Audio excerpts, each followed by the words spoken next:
Ladies and gentlemen, welcome back to the Lahore School of Economics Alumni Talks 2020. Today, it's the 91st episode of Alumni Talks.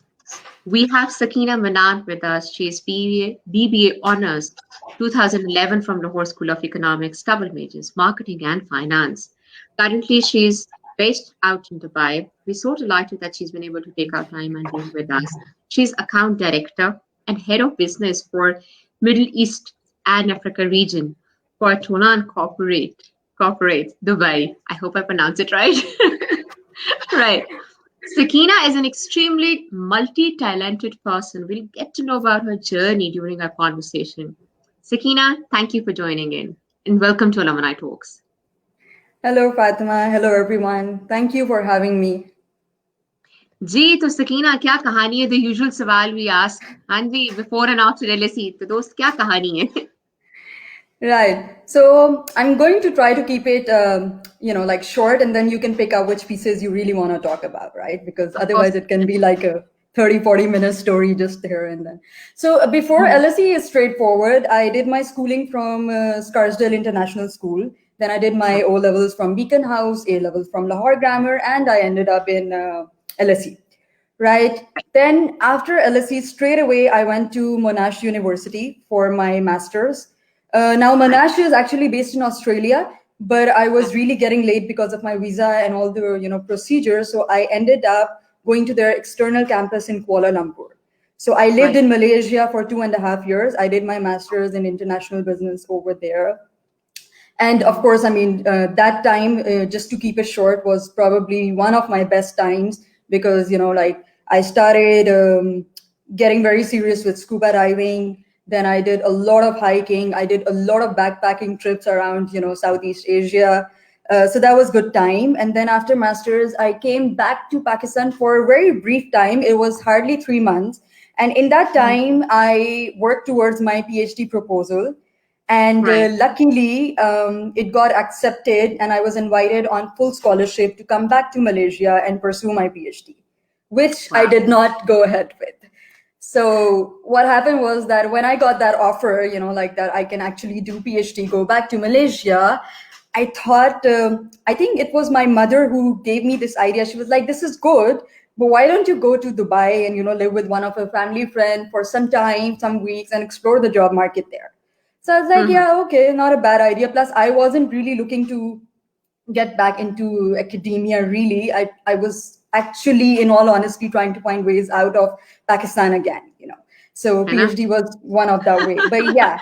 And then just by chance, what happened was, Fatima, that my professor from Monash University messaged me randomly saying that, what's your plan? You graduated. And I told him I'm off to Dubai in a few days, going to look for some opportunities there. And he said, okay, give me your CV. I'll share with my ex-students working in Dubai and maybe something will work out. And, like that's exactly what then happened. I think when I landed in Dubai, everything then just happened one after the other, as if I was just really, meant to be here. So I landed in Dubai on things are falling the larger plan. Yeah, like just so miraculously that I was myself in pretty much awe, that how everything is just following. And of course, we'll come to the challenges and all that part as well. So the younger audience don't get the feeling that it all came in a plate. It doesn't, exactly. But yeah, I landed on a Friday in Dubai, which is a weekend. Sunday, I got this random call from a random company, IT, very small company, saying that we got your CV from XYZ, and are you available for interview? I went and I got that job. Now, that was clearly not what I wanted to do or my industry, but it definitely helped me to buy more time to, stay in Dubai and see what I really want to do. So I took that job. And then Fatima, again, within 3 weeks, because I was really looking forward to, pursue career in 3 sectors. So one was management consultancy, like McKinsey and the likes were some places where I wanted to be. And then the second option was CPG, and I had, companies like Unilever or RB or Johnson and Johnson's, in my mind. And then the third option I had in my mind was I want to do something in market research, and I probably want to work with Millward Brown. It's one of the, Kantar, exactly. And that's exactly what happened.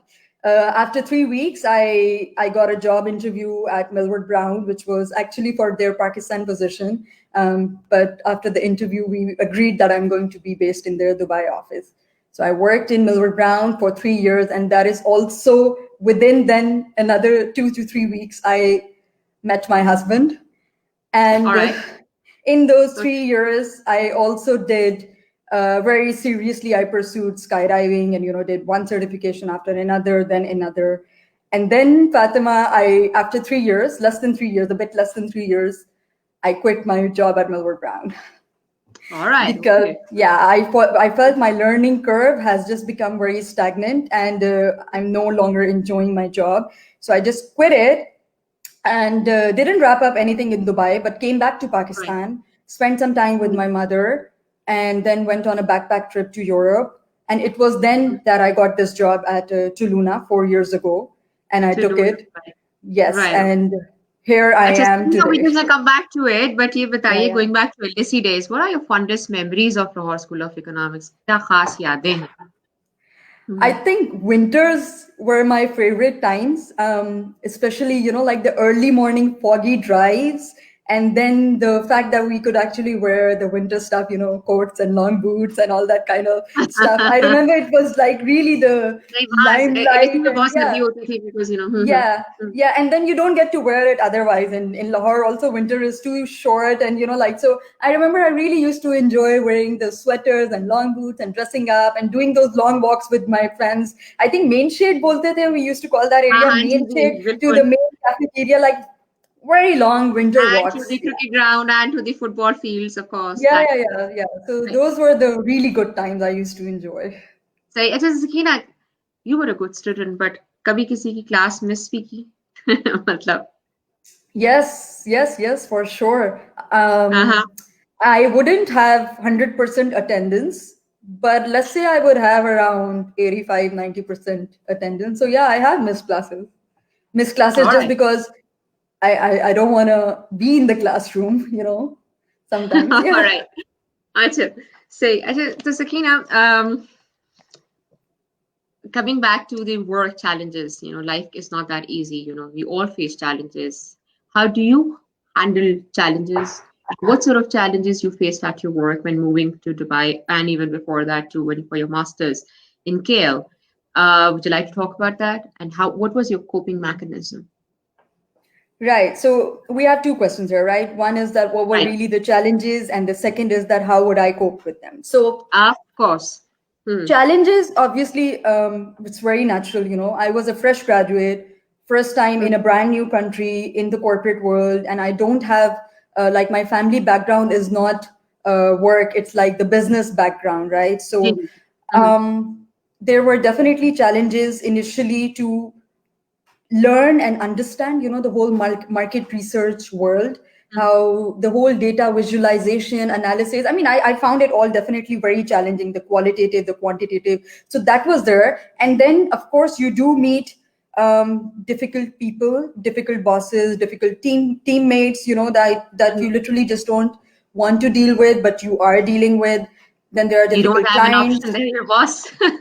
Yeah, so so and then you have difficult clients, then you have very challenging projects to deliver. You're working till 2 a.m. every single day, all the weekends, and it can sometimes get on you, right? So how I used to cope with them is that, and I'll give you example, because I'm conscious that we have young audience sitting with us, or watching this. So example is going to probably give them a better understanding of what I'm trying to say. So first, the way I try to manage a challenge is I break down in 3 steps. Obviously, first is try to see if I can make peace with it. If not, can I change it? Is there anything in this situation that I can change to improve it? And if that is not a possibility, then my last option is to just pull myself out of that situation, altogether. So if we relate this to work, I looked at these challenges as an opportunity. And the example that I'll give over here is because I think it's good for us to understand that at work, your emotions should not come into play. You really need to be objective Awesome. with the situation, and your Mhm. emotional intelligence rather needs to come in play. So for example, like my very first boss, I found him like very difficult in all possible ways. Mhm. But what I did was that I realized what I really want to get out of this, how I want to fix it. And what I saw is I want not to work with this person. And then Acha. I thought about it, that how can I have make this happen? Obviously, if you go Right. to the boss, this boss, or you go to the boss and start confronting it, sort of doesn't help. But what I did was I made a journal, and I used to put entry in it every single day of what are the good things that my boss did with me, and what are the All right. bad things he did for me. So That's a good way to handle it. any Mm. harassment, any bullying, any like unprofessional remark, anything that actually used to make my work life difficult, I would put it in a journal.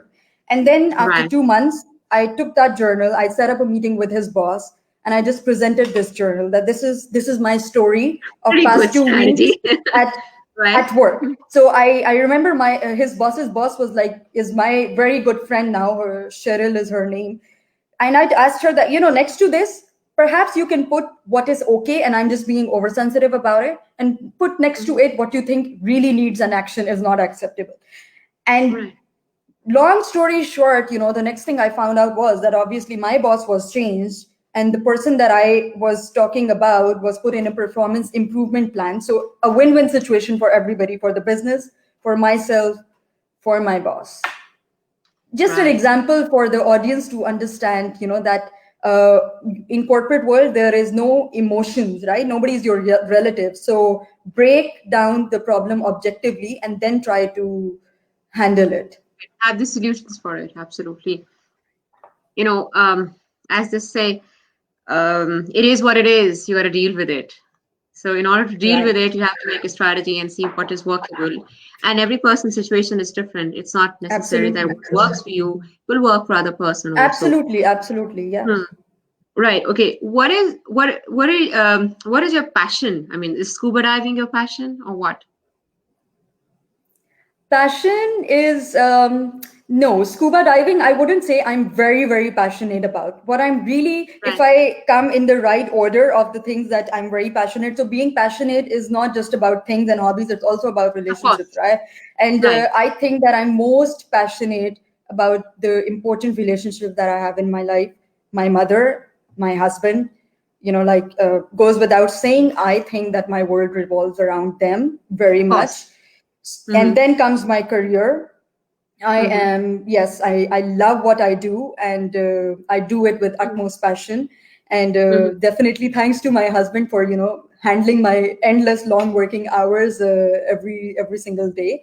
And then, yes, if I talk about hobbies, I think skydiving is what I'm really, truly passionate about. It's something that I, Skydiving or scuba diving? skydiving. You do So skydiving. You don't do.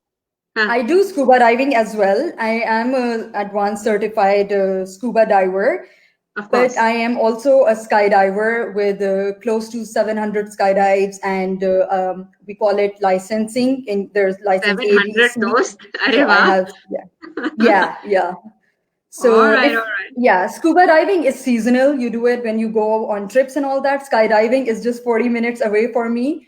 And Okay. I do it quite frequent, not in the pandemic because the drop zone was closed for quite long time, but in my Right.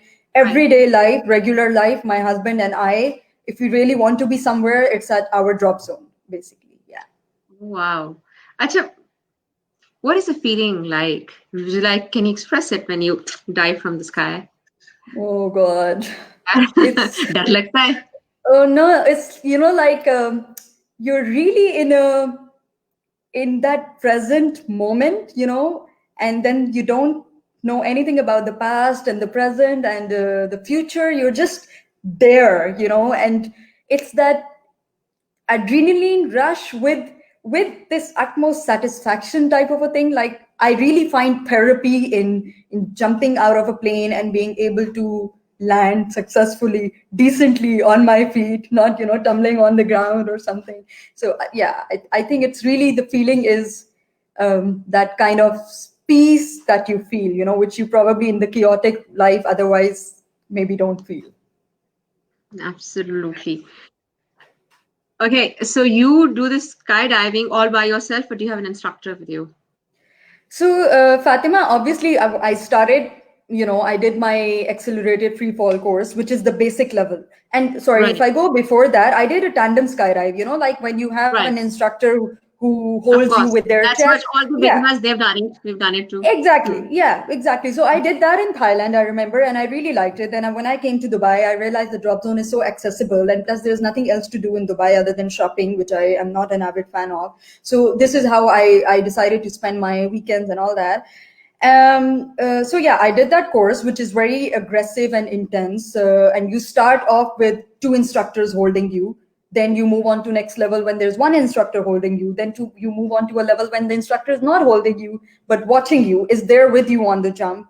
To the level when you jump by yourself. So I don't have instructor now, but yes, I do try Wow. to do trainings, and I've been very blessed to jump with the U.S. Champion League, U.S. Army people who have been my mentors and have trained me in certain disciplines. And then we have done some very cool stuff like jumping out of two planes together, doing big waves of 50 people, and so Oh, yeah, wow.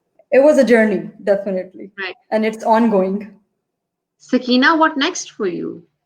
Skydiving होगी, scuba diving होगी, जहाज उड़ाना है दोस्त. Actually, मतलब, that is in the list. I was just telling my husband a few months ago that, you know what, when I'll get more space in life, I really want to learn this. I want to do this PPL course that, just teaches you how to fly an airplane. But of yeah, course, of course. if we talk about what's next, I think career wise, I would definitely see myself with Tuluna for quite long time. I Right, really think that it's the best mix of people that I get to work with, and it's the best space that I am in. If we talk about within the market research industry, right. so career is this, and in personal life, yeah, more hobbies, like I really want to try yoga, but I have Uh-huh. not really got hang around it. I want to try that. I want to convert into, and my husband and I, we are working on it. We Hmm. want to move towards a vegan lifestyle, and we think that Acha. it's very, very difficult given our habits and eating habits and all that, but Right. it's a goal that we are working together towards. So we are making changes in our diets on weekly basis and see how we like about it. All right. Acha, Sakina, coming back to work, what exactly, what kind of really research you really do? You want to shed some light on it? And how do you see the future of research having the inclusiveness of this artificial intelligence in this particular industry? How do So you it's see a this? very good question you have asked, because basically that is where exactly we sit in. So if I give you a quick background of Tuluna, we're not like any traditional market research agency. Of We course. don't do face-to-face interviews and telephonic interviews and all that stuff. We are led by technology. So we Yes. have our own online panels in almost 70 plus markets, and we have these consumer panels, right? So, and these consist of more than 30.6 million people who join the panel, and we reach out to them for all the market research surveys and like data collection and all that. So what this means for the market research industry and for us in particular and our clients is it leads into a lot of automation. It leads into a lot of agility. It basically, the whole artificial intelligence is being embedded into the technology that Luna offers on their platform. Right. With the inclusiveness of the artificial intelligence in the corporate world, and especially when it comes to the market research, how do you see the future? Do you think it's going to eliminate the human interaction more towards the research, or how do you see the trend going forward? So, Fatma, definitely for the way market research industry has evolved Evolved. is like really flabbergasting to say the least, because now the forward driven companies and management consultants, they don't want to spend that big amount of their budgets on market research. They don't want to spend those weeks and months that it takes to collect data, and they don't want human biases in their to be there, right? Data mining usually happens, of course. Exactly. So that is why all the companies like we work with are obviously all the top Fortune 500, and they don't really appreciate offline anymore. They actually really want online, and they want online for all of these reasons, time saving, cost efficiencies, good quality, strong quality data. These are all the reasons that I see literally market by market, region by region, sector by sector, actually moving away from offline and moving more and more to online and to automation. I mean, if I'm not sure how much you know about market research, but I'm sure I'll find some of the audience over here in the industry or in CPG or related to it. Now what happens is that if you want to do a concept test or a pack test or a shelf test, or you want to see how your brand is performing, you don't have to wait for us to build a questionnaire for you sector. You just go on the platform and everything is automated. The questionnaires are inbuilt by our future-proof market research methodologists and Aston University. So just go there and find out what you want to do and do your own fieldwork. So it's that easy and that quicker. Helps in decision making for all of these companies. Did I answer your question? Of course you did, and you handled it very well. Right. I get that a lot, actually. You know what? Because the reason I asked you, I happen to live in Chengdu, and Chengdu is the AI hub, artificial intelligence hub, and it was the home for it's the capital of southwest of China. Chengdu, it's been called the city, and it's the home for the 350 companies out of 500 Fortune companies. So they were actually going in a very, very aggressive direction when it comes to AI. And it's interesting that you mentioned this because China has a division called Kuran Data, which is actually in China, and we own that company. Yes, exactly. And you have at the Techno Park, you call it. It's the Tufan Techno Park, and you have the office of your particular company there. Yes. And it's doing really well over there. China it is, my friend, China it is. Right. Indeed. So that was the reason of asking you, how do you see the big data happening and, you doing that? No, it's definitely the future. It's definitely the future. It is the future. It is the present, actually. It is absolutely. Yeah. Marketers don't have that time now for their decision making. They can't wait for this long. In the world of social media technology, people cannot wait for this long to get their insights to back their marketing decisions. Right. Sakina, I'm just going to ask you another market question when it comes to market research. You are in Dubai and you do have linkages and offices in China. How do you see East coming up when it comes to research? By East, I mean China. So see, China would, if I compare it with Middle East, is always going to be like many steps ahead of us. Right? When it comes to research and when it comes to driving insights, be it offline, online, primary, secondary, qualitative, quantitative, they're always ahead in their game. And if I compare my region with East, I would probably be very fair in saying that my colleagues and my counterparts in those part of the world actually implement technology first, and then they pass it on to regions like mine where we are still emerging and developing, and we take learnings from them and see what worked for them and try to implement in this part of the world. Right.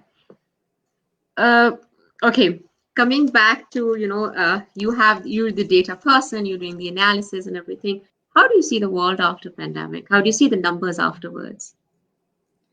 So economic, the economic indicators. I think it's see, this is not the first time that a pandemic has struck, right? There has been that swine flu, and there was another flu, so it's not really the first time.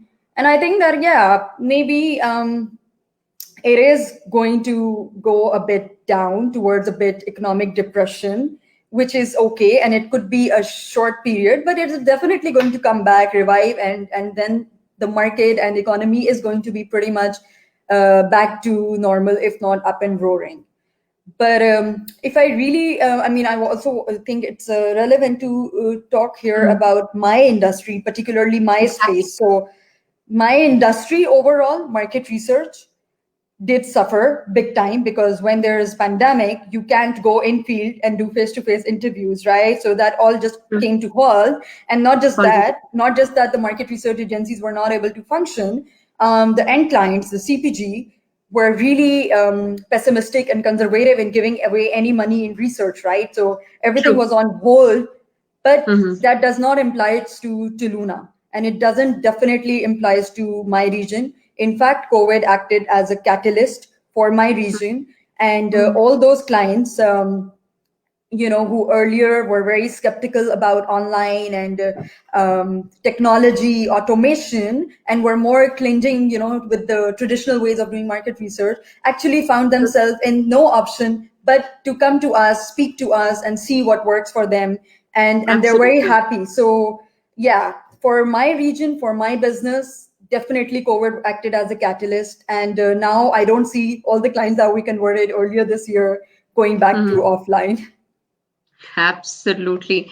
And it's giving you good business. Absolutely. So I think the anybody numbers who are was in there. technology, who was in e-commerce space, who was in the Of online course. space has benefited, and Jaluna sits in that particular space.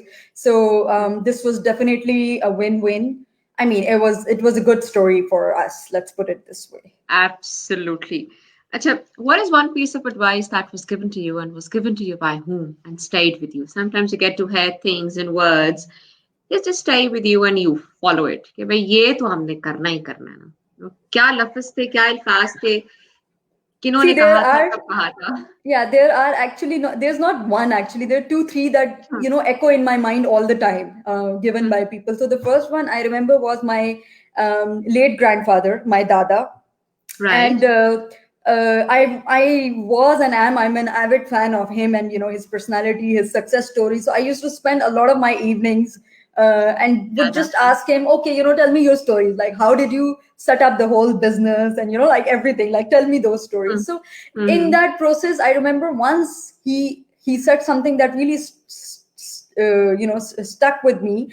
He said, judgment is a sin. And this statement alone I found Judgment is a so, sin, right? yes, so profounding, that if you actually do not judge people, it is so liberating in its own self, and it actually liberates you so much and lets you have so much of an open mind and personality, that those people and situations can teach you a lot if you don't judge them, and if you Don't put them in boxes and then have preconceived exactly, notions. yeah. Absolutely. How profound, how profound. And then there's one more very important advice that did stay with me and is with me even now, given by my mother. And she tells me that her father gave this advice to her, my nana, and that Of is course. that with good people, everybody can be good. It's easy to be good with somebody who's good, but your real test comes when you're good with somebody who is not good with you, or when you deal with a situation nicely when that situation is not nice to you. And I try to practice, I'm not saying that I mastered it, but I try to practice this in my everyday life, that it's easier to be good with, let's say, my husband or my mother, because they're very good to me, right? But can I try to be good with, just a hypothetical example, next door neighbor who's throwing garbage in my area or something like that, Right. and I think that kind of also just helps in becoming a little bit better. Absolutely. They say that deal with the difficult people first, even at work. This is what China used to do. Deal with the difficult people first. I Do see, not, like my father, you're also a big fan of China. My father, I, but I'll tell you, I'll tell you. I'm just going to yeah, make a little comment here. There is so much to learn from China. I always say absolutely. that in good humor. In Pakistan, we only know Chinese food. the chicken Manchurian and Chinese rice. We need to I learn agree with more you. from China. There is so much to learn from them. And that is And not even real Chinese food. Like if you go to China, absolutely, their absolutely. chicken Manchurian is like completely different color and flavor, and then you're like, holy cow, what did I order? नहीं ये तो है तो and actually Mathur Muhammad where he used to say that there's something about East the West has no idea about. So Absolutely. you've also lived in KL. How do you see KL? I mean, what were the challenges you faced in KL, or there were no challenges? How do you see that Honestly, transition? KL was, like a student time university area. So I was living on campus. So I wouldn't say there were challenges really, because it was still a Right, very protective environment, to be very honest. Everything is taken care of. There are no bills to pay. right, There's the only thing that you have to do is find your way in getting good grades and getting through your degree. And then when you right. have time off, just, like explore life and be happy. So I think university time really, no, I can't say or recall of challenges really. All right, okay. Sakina, what is one story of yours? It can be a professional story, it can be a personal story, which stayed with you and you don't get to talk much often about it, and you have learned something out of it. You want to talk about it? Right. So this story stayed with me, and I don't recall, if I have ever had a chance to actually talk about it, especially with the audience in Pakistan. And that is that I was doing a night dive, scuba diving in Right, Thailand, okay. in Phi Thailand. Island. So this was a night dive, and everything was good. But all of a sudden, the wind conditions became very rough, and I got Oh, separated from my group. And this just happened in split of seconds. It happened so fast that when I realized that I am separating and I tried to surface, I went up to the surface. I realized that I have actually drifted away very, very far away. And the team that I was diving with is nowhere close to me. And the oh, conditions went really rough to the extent that I was being hit by, corals and sea urchins. And when I put the torch under in the water to see, I could see a lot of blood, which was coming out of from my knees, out of my legs, like I was being really injured quite badly. And it was getting very cold as well, and I couldn't see shore anywhere near. It was pitch dark, other than the torch that I had. And it was actually, oh, Fatima, in that moment, it lasted for 40 minutes only, according to my 40 minutes. according to the rescue group that eventually did come. But for me, it did feel like, a lot longer. And Of at course. that time, like when it started to get very cold and I got very tired and I was constantly being drifted here and there, like, it was the buoyancy was becoming a problem and all that. I i just slowed down. I just sort of stopped, like making an effort. And I just thought to myself that, what, this is how life can come to an end. Like when accidents happen or things happen, they happen in split of seconds, and this could be that moment. It could be that nobody will come to rescue me, or it could be that something under the sea is going to stuck me so badly that I will get like more injured or something. It could be anything. And I actually asked myself, because I had so much time on hand in that moment, that am Of course. I You really ready? reflect a lot. Mm. If this is my moment, if I'm not Uh, seeing the morning, am I really ready to, to just go. leave the world, to die, to go? That thought, I remember I kept on thinking about it. I pondered over it so much, and I did not have the answer, or I don't remember I got an answer. And then the next thing I find is somebody is calling for me, from a Oh, rescue boat, and asking me or giving me advice how I can like come out of the sea urchins and corals. But yeah, those 40 minutes and that time, that episode did stay with me and is still with me. Like I try to think almost every other night that if I'm not waking up tomorrow, am I really ready? That feeling itself is very profound. of If you course it think. is. When we go through such moments in life, we do make promises to ourselves that I'm going to do this, I'm going to do that. Did you make some? Did you follow them?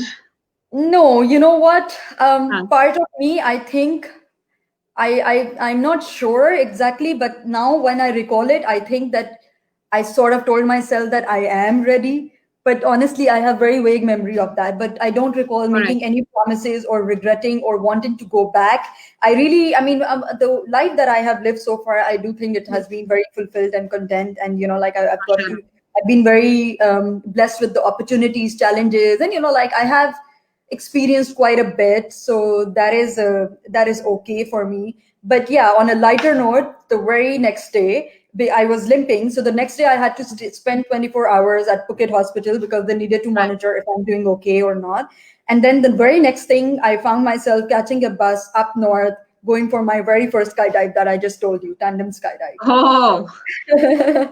And I did What that with a keeps you limping going, भाई? leg. What keeps you going? What keeps you going? क्या था भाई? क्या क्या वो जज्बा क्या था? वो जज्बा जुनून क्या था? Yeah, I Hmm? think it can be for everybody that, like for me, the fact in personal life, the fact that I can actually wake up every morning and there's a possibility for my dream to come true is, what really makes me keep going or motivated about life. Like you can Right. sleep at night with a dream, and actually you can wake up in the morning and work towards achieving it. I think that itself just motivates me and helps me keep going in life. Right. But if we are Right. talking about work, career, because again, I want to share work related experience with the audience as well. I think for me, the steep learning curve is very important.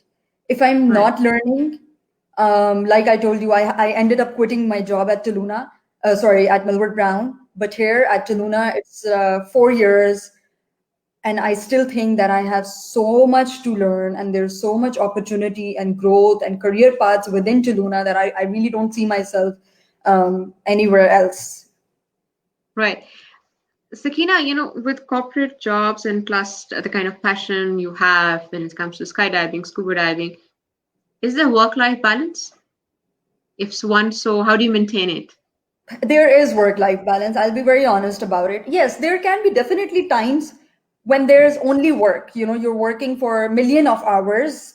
And then that is just a phase, few weeks, Right. maybe few days, and that is needed. For example, I would say that late December last year, early January, I probably did work million of hours. My family just did not see me, and there was no work life balance. But for the larger part of my career, there has been work life balance, and the way I manage it is, I'm a multitasker. It's not really a positive or good thing. A lot of people frown at it and they think that your productivity gets impacted. But by nature, I don't think I can do only one thing at a time. So I do many things at a time, and I always I have a timetable. Like I really like to organize my day, my weeks, even my months with the timetable, things to do. And in a given day, I will not try to do 10 things. I will only try to prioritize and do 4 or 5 things. And that's how I think it definitely helps me to leave work at 6 p.m. sharp and I start around 7:30, 8ish. But even if Right. it's at 9, I just try to finish it within that frame. Sakina, I have to ask you this question. It seems that everything is very calculated. You're a perfectionist, somewhat near that. I think to some extent, yes. And then to the other extent, no. So, You let go things easily. Sometimes if things are not happening your way, but do you let go easily or does it bring you stress? no, I'm very good at letting go. So if you ask me, one thing that, other people who know me, what would that would be? Definitely, I am very good at letting go of situations, of people, of things. So I'm very much opposite of what you called, like being a hoarder. I Yeah. almost had that condition, compulsive decluttering. And Decluttering. Right. yes, Decluttering so with things and the emotions also. everything. So with things, Yeah. like everything has to be, I don't like cluttering things, so you won't see me with many shoes or with many clothes. And no, I mean, I need to But keep it even in a simple. skydive, I can't do that. You are Yeah, different yeah. approach. And then life also, like cluttered emotions, cluttered toxic communication, human connection, all that kind of stuff, I try to clean it up. All right. Okay. How do you handle stress? How do I handle stress?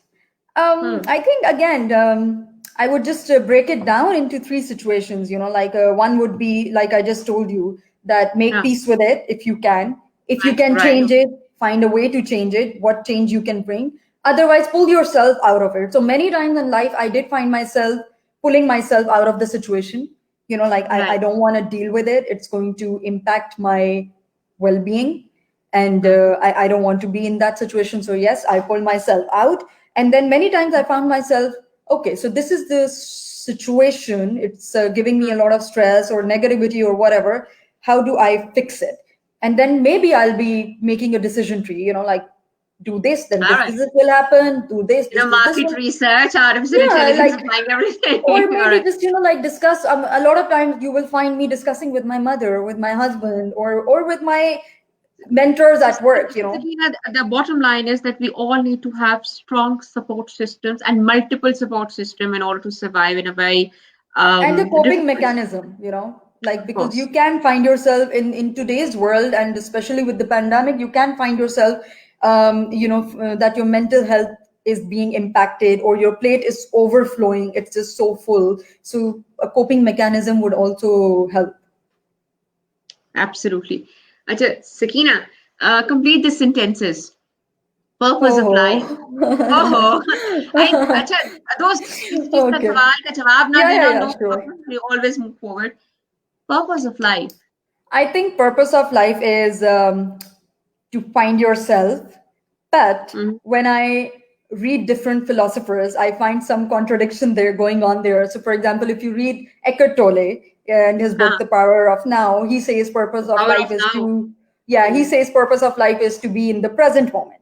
But if you listen to Shakespeare, he says that all the world a mere stage, and men Uh-huh. and women are merely players, which gives me a feeling that probably there's no purpose of life. You come here, do a script, and just go. So I think purpose of life is to find yourself, but It's I keep obviously haven't done evolving. that. You'd never reach there, of course. It's a Perhaps, yeah. right. Acha, purpose of forgiveness. Why do you think it's important to forgive? Forgive others and forgive yourself. Yes, to let go, because life is all about moving forward. There's no Hmm. looking back. There are no regrets. And yeah, that's why you need to forgive. And also, if you are finding in some situations very difficult to forgive somebody, some human, let's say, Hmm. just always, I remind this to myself that if nature, if your God can forgive you every single day, Why and should you're we not? not Huh. perfect, yeah, you're not Huh. created perfect, then why can't we, one human, forgive the another human? Benefit of doubt. I mean, it worked for Absolutely. me. Yeah. Right. What do you think? What's the biggest obstacle to the peace in the world? I think, Fatima, Buddha says that all the sufferings in this world are because of the needs and wants that we have. And I think this Right. is very true, that, Hmm. all the sufferings and all the obstacles that we have in the world going on in general, as well as in our personal lives, is because of these endless attachments that we have with people and things and situations, and these endless wants and needs that eventually just never make you happy, content, or Hmm. fulfilled. Hmm. Right. So we'll come to complete the sentences in a bit. I have to ask you this question. If you don't feel like answering, don't answer. Right, yeah. Usually, an intelligent woman, a woman who is financially independent also, and she's sorted in her head and knows what she's doing, and also following her dreams, whether it comes to work or also your passion when it comes to scuba diving, etc., etc. Is a threat to people around. Do you feel that? I have not experienced that, and I All right. think my situation is outlier over here, because the if I go back to my blood family, it doesn't really represent the typical Pakistani family. So like in my family, there was no like gender discrimination. We very much equal. If anything, I was always, like given priority because I was the Right. youngest. And I was Right. very much always encouraged by my parents. So my father always used to tell me, I want you to grow up and become a prime minister of Pakistan. Like how random and vague this is, But No, yeah. it's not And vague. then It's not random. Why not? One fine day. I mean the type of motivation or positivity they used to instill. Sometimes I look back and I think so. I didn't experience that in the family and then in the corporate world because I just came to Dubai. I haven't worked in Pakistan.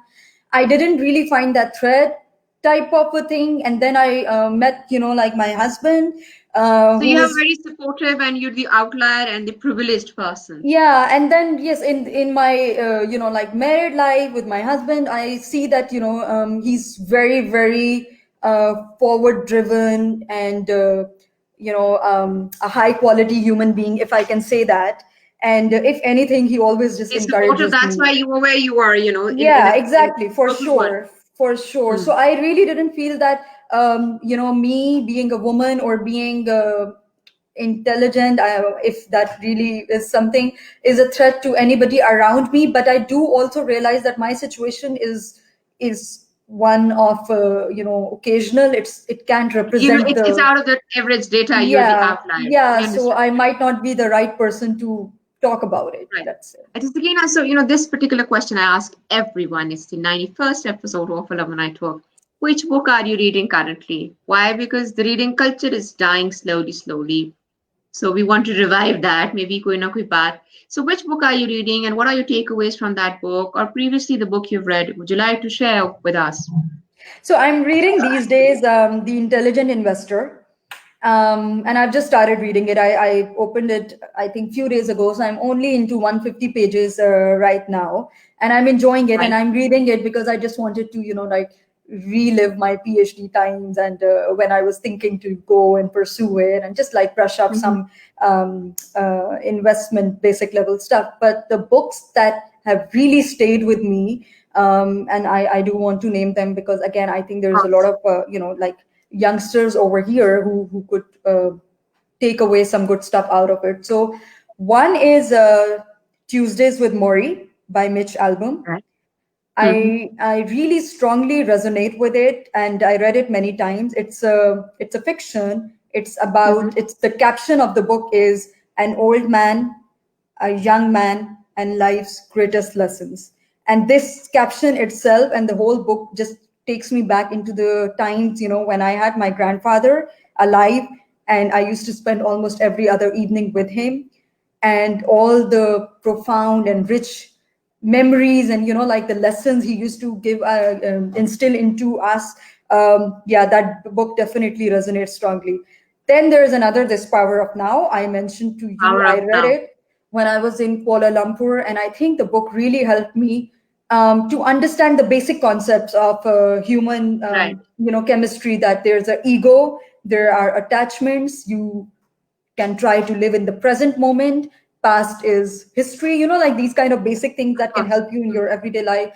Then there is another, it's called Liar's Poker. It's again on investment.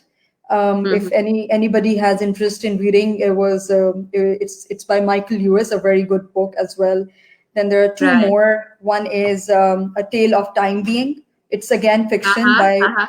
you have read it? It's by Ruth Ozeki. I don't know. I read it and I kind of liked it so much. I ended up reading it three You're gonna times. reread it again, by the Yeah, way. you want to reread it again, right? And then Hmm. there's a very famous book. Again, I don't read many books repeatedly, but this is the one that I have already read for the fifth time. It's Outliers Uh-huh. by, I'm forgetting the name of the author, but the Uh-huh. same author wrote The Tipping Point and What the Dog Saw. So the book's name is Outlier, and I think Outlier. it's a very simple business book, very simple concept. So it's not like anything heavy on your mind. If you are a marketing You can person, relate to the book. Now you're an outlier in the data, so you can certainly relate to it. and Right. last one, sorry, the list is going on, but last one Okay, is please go by ahead. Thank you. Murakami. He's a Japanese writer, and the name of his book is Men Without Women. And it is again fiction, but I read it and I got some very deep insight into human connection and, like different life situations and how one dot connects with the other, Yeah. and, like how the whole thing is just That's the actually. whole Japanese culture all about, actually. Exactly. So, Yeah, yeah, yeah. And actually, that's when I got into Japanese culture as well. Like it was my first exposure many years ago. I was like, wow, Japanese can write such good books. And then I started digging into their you culture. And I'm like, man, they have one of the best cultures out there. So learning. exactly. Do you like sushi, sashimi? I love it. I really enjoy Me too. sushi. Right. Okay. Coming back to, is there anything you would like to remove from your life's equation? Complete the sentences.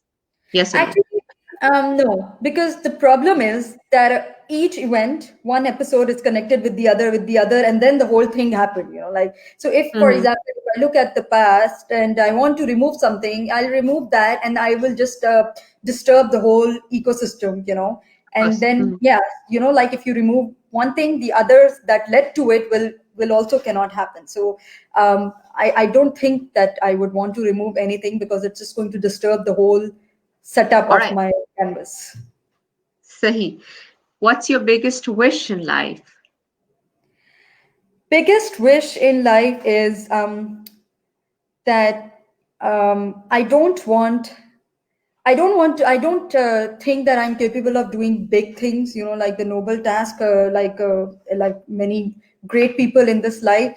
But I want to set a minimum goal for myself that I don't want to be a source of negativity for anybody in anybody's life. I don't want people can recall me as I never interacted with her or I don't know much of her, but I don't want anybody to say that what a terrible life my life was so terrible because of her. Like I don't want to be that I got person. it. Hmm. Yeah. Wow. Hmm. Your biggest fear in life? To be honest, if the pandemic didn't happen, I would probably be telling you that Fatima, the only change in life is change is the only constant in life, and nothing lasts forever. So what fear? No, what worse can happen? But no, I think this pandemic happened and it allowed me to slow down a bit. Maybe not mentally, but physically. Like you're not spending time in commutes here and there and all that. And I realized that actually my biggest fear is losing my loved ones or anything happening to them. Like I wake up in the morning, I think about my mother, my husband. I sleep, I think about my mother and husband, and I just want to make sure that everything around them is really good. It's almost like obsession or some attachment, which is maybe not a very good thing, but it's dear, and this is my fear for sure. Right. Do you believe in miracles? I No. think I believe in creating miracles. Creating miracles, right? Yeah, because you see, if I look at my life story also, you need to let go of one thing, one door. You need to let close one door for another to open. You need to let go of one thing for another to happen. You need to Mhm. create space. Like I told you, decluttering and all that stuff. You need to Absolutely. Mhm. let that space be around you for things to happen, for miracles to happen. Otherwise, they won't really happen. But I have had some very odd episodes as well. That, for example, a small one that when I came to Dubai, and like I told you, that it was a Friday, and on a Sunday I got the call. But before that call on a Sunday, I had hard copies of probably 100 CVs with me that I planned to distribute in the media and marketing, and like these different companies. And I made the list of their addresses and all that, because at that time, this is 7 years ago, applying online was still not really a thing. Still, the hard copy thing was there, right? So I remember I went to this random tower to apply to JWT and Ogilvy, Mhm. just to give my CVs to the HR over there. It was very early in the morning, and I looked at that tower in Dubai, and I was like, wow, like I want to work in a place like this, like such a fancy tower this is. And then when I got my job at Millward Brown, they were in that tower. I didn't know that, you know. So Um, eventually things are happening in the bigger plan, and you're just connecting the dots. So you're just there. yeah, sometimes it just happens, and you're like, I wished for it, and it just happened. So you can call it like small miracles that happen every day, probably. Absolutely, absolutely. So, of course, you are from Pakistan and you do visit Pakistan very often. How do you see Pakistan in long run? How do you see Pakistan in 2030?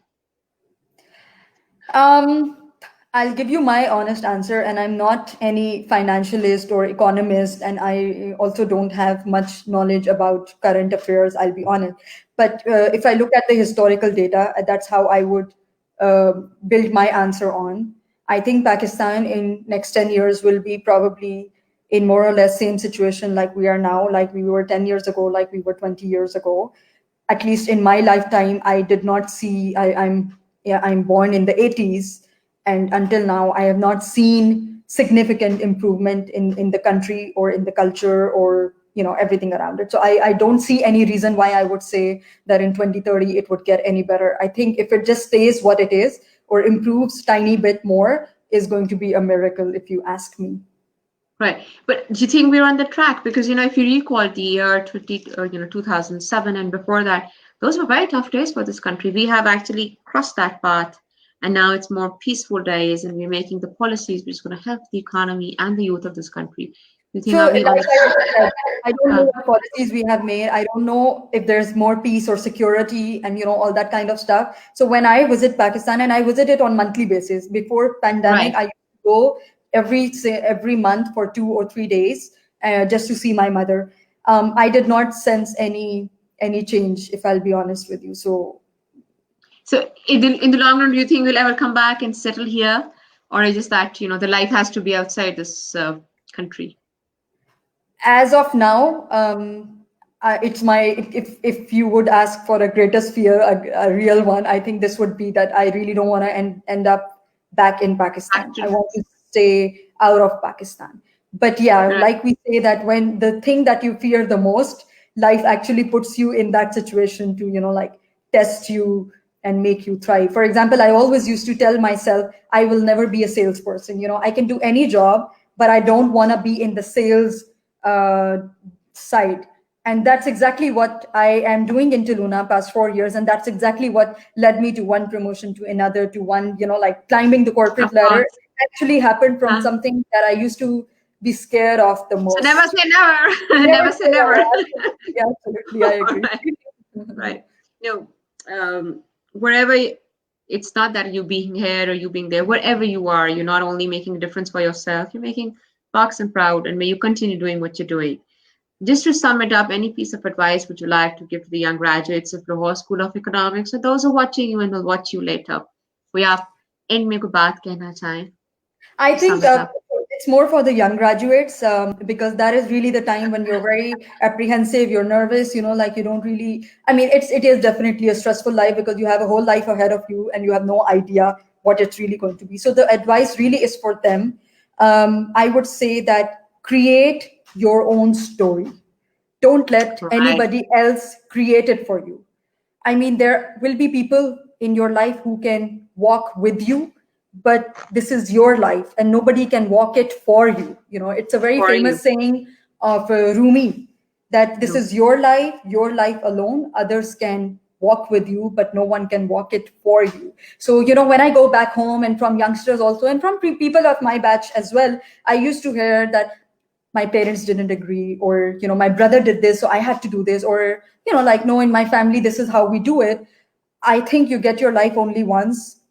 It's your blank Create canvas. your own You should have story. the marker to create everything on your own. Could be a good decision, bad decision, whatever, does not matter. Mistakes, failures, success are experiences and they don't matter. What matters is that you created it yourself, unfolded it yourself. Absolutely. Thank you so much, Sakina, for such honest and profound answers. Thank you for your time. May you rise and shine more and keep making a difference and making a name out of yourself for the organization and for the country. God bless you. Thank you so much.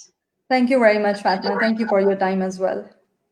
Thank you. And thank you all those who tuned in. Appreciate it. Thank you, G. Bye bye.